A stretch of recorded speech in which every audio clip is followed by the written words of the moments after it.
Recording time.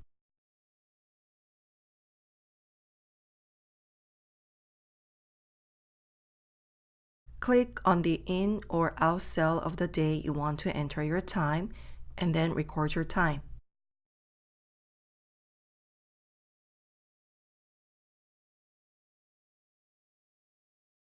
Click on the orange Save icon located at the upper right corner of your time card. If you do not specify AM or PM on your time entry, it will default to AM. Ensure that you are viewing an appropriate time period. Recording a time-off code for eligible staff employees. In the pay code column, go to the dates row. Click in the cell to populate drop-down arrow for a list.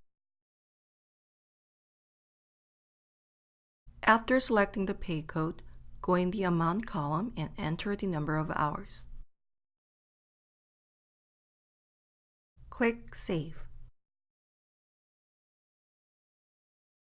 Recording holiday pay for eligible staff employees. Click on the plus symbol to the left of the holiday date to add a blank row.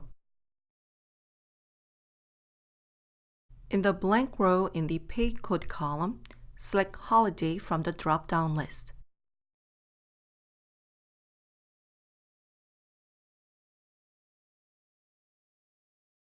In the amount column, type in the number of your normal scheduled hours, then click Save.